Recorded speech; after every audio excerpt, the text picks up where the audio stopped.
Saudara-saudara yang terkasih, kita umat Katolik baru mengalami perayaan Paskah sebagai salah satu perayaan yang penting dalam hidup iman kita. Kita mengalami sendiri bagaimana kita mengalami kelahiran baru bersama dengan kebangkitan kita bersama Tuhan kita Yesus Kristus. Bagaimanapun juga perayaan itu kita hayati secara senyap karena pandemi ini.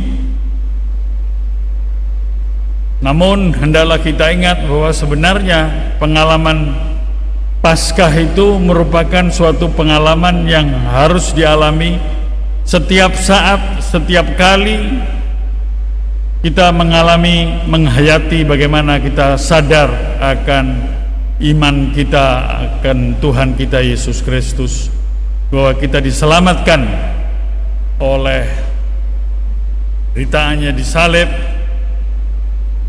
dan wafat serta kebangkitannya. Ada dua tanda yang harus kita lihat sebagai kekhasan dalam gereja Katolik. Dua hal. Oh, ini gereja Katolik. Apa? Yang pertama, harus ada salib, ya, salib dengan korpus, dengan tubuh Tuhan kita Yesus Kristus. Bukan sekedar palang salib, tapi ada tubuh Tuhan. Ini malah di paroki ini, wah, besar sekali Tuhan Yesus ini. Lalu yang kedua, apa? Ada yang bilang, oh, Bunda Maria, patung Bunda Maria. Ya, itu kalau itu ada uang atau cukup uang, maka beli patung Bunda Maria. Yang kedua, jangan lupa, itu yang harus ada, yaitu altar. Ya. Ini adalah panti imam atau tempat di mana ada altar. Ini bukan panggung untuk membuat kita terpesona, yaitu kata-kata sekarang, terpesona. Ya, sedikit-sedikit semua terpesona. Ya, hanya mencari pencitraan. Ini bukan drama, tapi suatu kenyataan bahwa kita setiap kali dalam perayaan Ekaristi menghayati bagaimana Tuhan Yesus hadir dengan persembahan dirinya di kayu salib bagi kita, terutama dalam konsekrasi.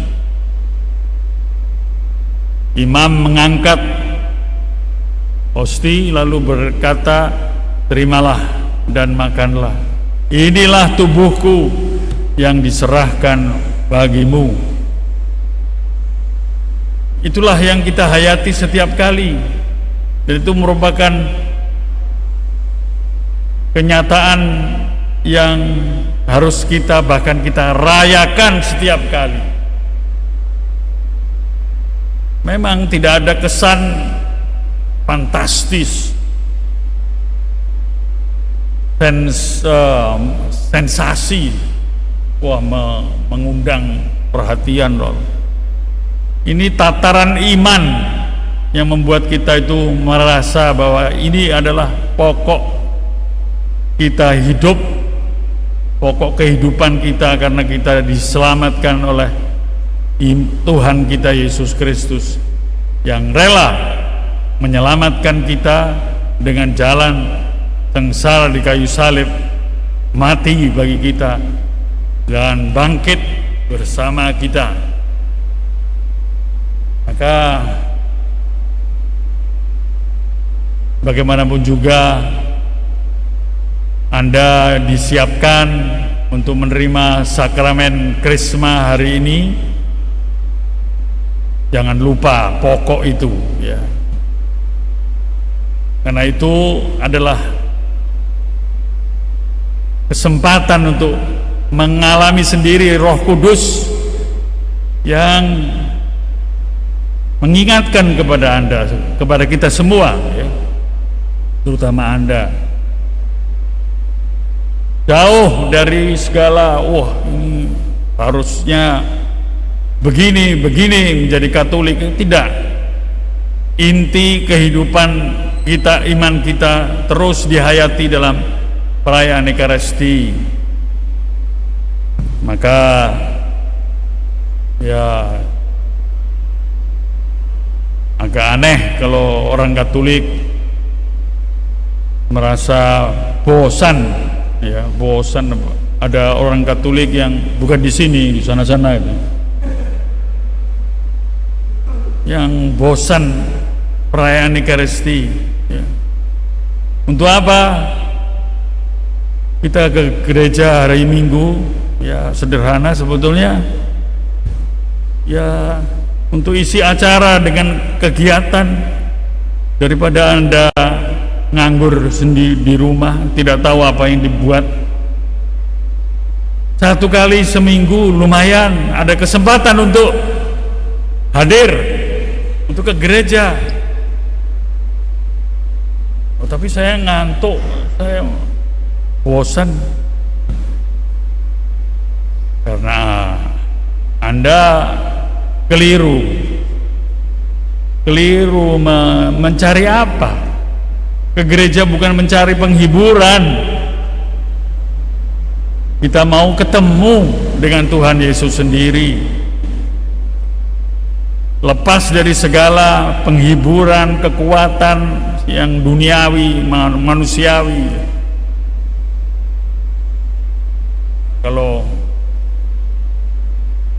Kalau kita bosan lalu ngantuk, itu biasanya siapa yang disalahkan?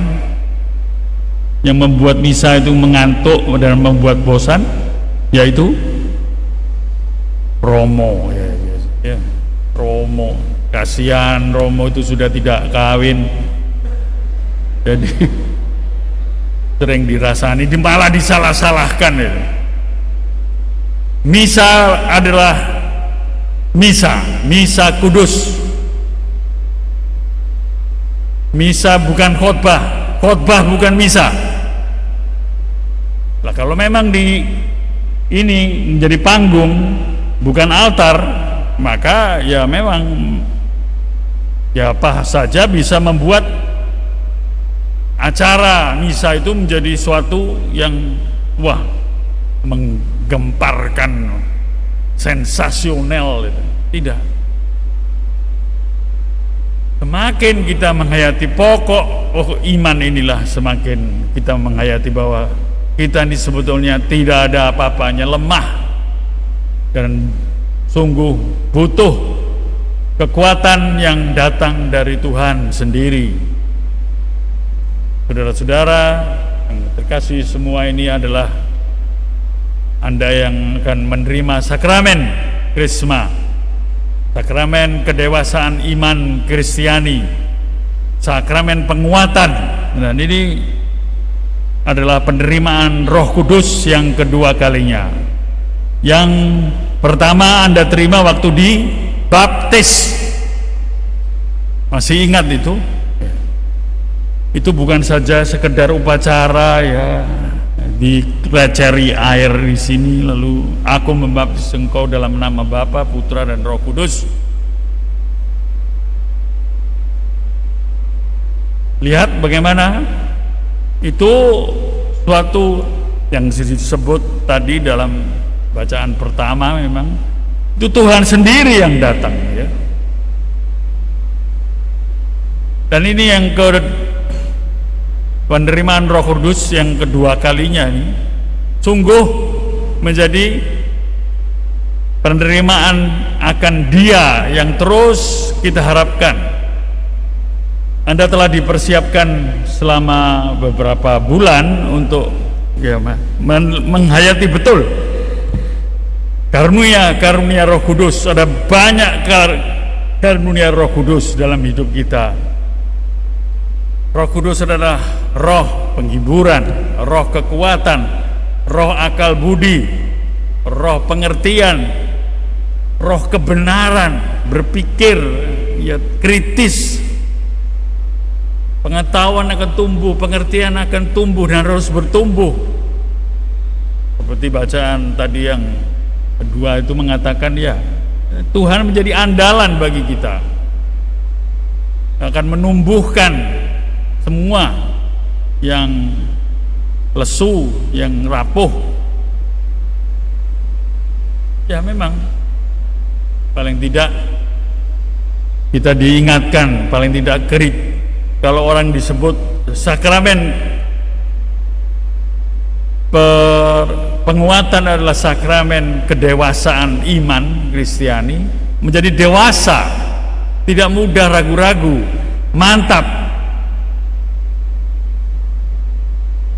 Nanti kepada Anda akan diterimakan di dahi minyak krisma, di dahi kepada Anda. Saya akan menerapkan minyak di sini. Saya bersama Romo Wakil Uskup, Romo Wikjen, karena jumlahnya banyak. Terimalah karunia, tanda karunia Roh Kudus. Maka poni-poni supaya dibersihkan. Terimalah ini sebagai kenangan dan suatu kenyataan bahwa kita memang sungguh membutuhkan karunia Roh Kudus untuk sungguh-sungguh paling tidak mempunyai visi ke depan. Mau apa saya dengan hidup ini? Mau apa dengan iman kita? Saya ingat saya membuat keputusan cukup besar waktu setelah dibaptis dan menerima penguatan, sekitar kelas 6 SD. Saya ditanya oleh orang tua, setelah ini mau apa kamu? Enggak tahu. Saya waktu itu kepikir saya tertarik dengan hidup seorang imam yang di Tanjung Perak, Paroki Santo Mikael Tanjung Perak. Dan imam ini Romo Belanda tua, ini menarik untuk saya. Dia Romo misionaris tua, sudah 66 tahun, berpenyakitan, tapi dia mau tetap mengunjungi umat sebisanya, naik sepeda dan hidup sungguh. Saya waktu itu secara saya mau jadi pastor.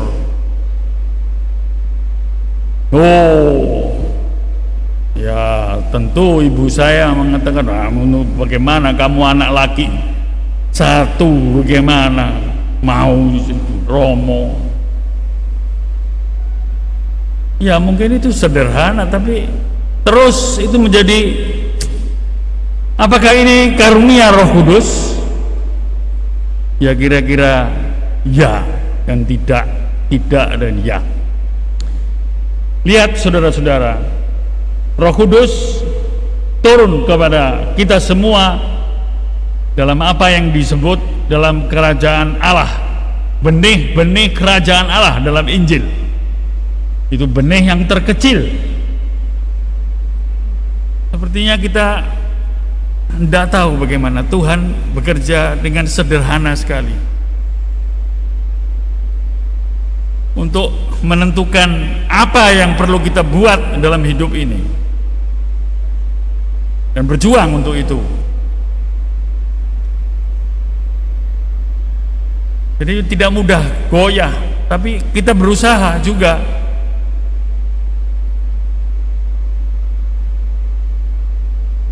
Rezeki ada di tangan Tuhan, betul atau salah? Ya, betulnya sedikit, salahnya banyak. Ya, rezeki harus kita cari, ya berusaha. Tapi mau kerja, tidak, ya hanya nganggur. Jodoh ada di tangan Tuhan, betul atau salah?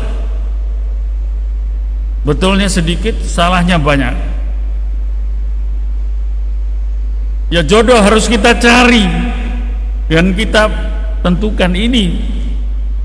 Mintalah kepada Roh Kudus, Tuhan, ini nampaknya jodoh, kemungkinan jodoh saya ini menarik, tapi ya sedikit banyak kok. Tolong saya supaya ini ya sabar-sabar dulu lah, pacaran dulu lah. Lalu lihat apakah dia laki-laki. Syarat untuk menjadi jodoh yang sejati, yang sesungguhnya adalah apa? Kalau dia laki-laki itu ya laki-laki yang sejati, ya. Bukan karena dia kaya, sukses dan lain-lain. Setelah minyak krisma ditandakan di dahi Anda, saya akan menepuk pipi kiri Anda, menepuk kecil. Lihat, kadang-kadang kita perlu mengingatkan diri kita sendiri, ya, supaya sadar, pikir, waras dalam hidup ini.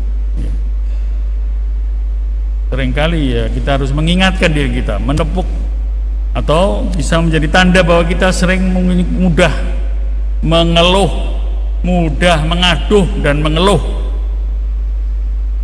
Sedikit ada kesulitan, berat, lalu aduh,